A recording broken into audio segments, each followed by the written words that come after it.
Mesdames, Messieurs, bonjour et bienvenue sur notre chaîne YouTube. Ici nous vous donnons la clé, alors si vous êtes nouveau, abonnez-vous et cliquez sur la cloche de notification pour ne plus rien manquer. Cela fait, on peut commencer. Dénouement de l'affaire des 46 militaires ivoiriens. La Côte d'Ivoire a fini par avouer que le dénouement de l'affaire des 46 militaires en détention au Mali est long et difficile. Le porte-parole du gouvernement Amadou Koulibaly a fait ses aveux durant son point de presse tenu ce mercredi 9 novembre 2022 à l'issue du Conseil des ministres.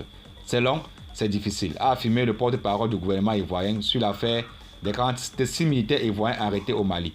La Côte d'Ivoire a choisi la voie du dialogue et la concertation. Nous sommes convaincus que nos soldats rentreront, a tenté de rassurer M. Koulibaly. Le chef de l'État ivoirien, Alassane Ouattara, a présidé le Conseil des ministres de ce mercredi 9 novembre 2022 au palais de la présidence de la République de Côte d'Ivoire.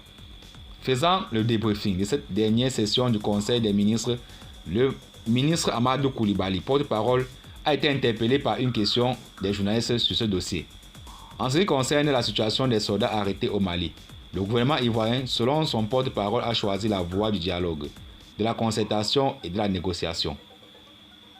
Au cours des différents comptes rendus des conseils des ministres, a-t-il expliqué, le gouvernement a appelé les Ivoiriens à la patience, notamment les familles des victimes, à la patience et à avoir confiance au chef de l'État.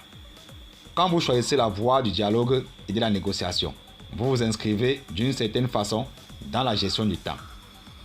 Nous sommes convaincus, et quand le chef de l'État le dit, il n'y a aucun doute que nos soldats rentreront. Je l'ai évoqué ici, lorsqu'un pays, dans la vision de son président, s'est battu pour que certains de ses citoyens qui s'étaient auto-exilés rentrent et rentrent tous, il n'y a pas de raison que ce pays ne déploie pas la même énergie, sinon plus encore, pour que ses enfants qu'il a envoyés en mission ne rentrent.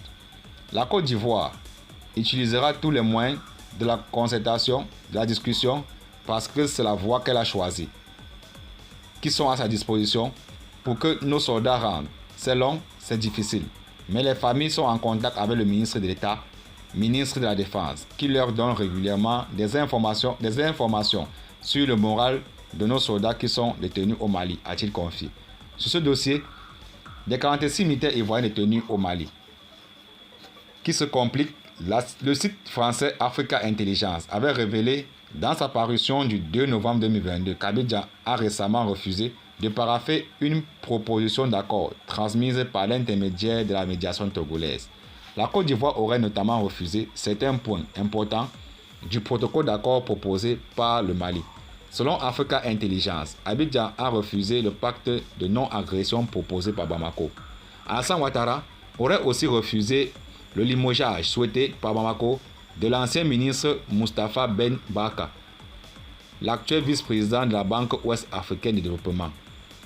Le Mali soupçonne le président ivoirien Alassane Ouattara de bloquer le limogeage de Ben Barka en utilisant de sa position de président par intérim de l'Union monétaire ouest-africaine, poursuit Africa Intelligence.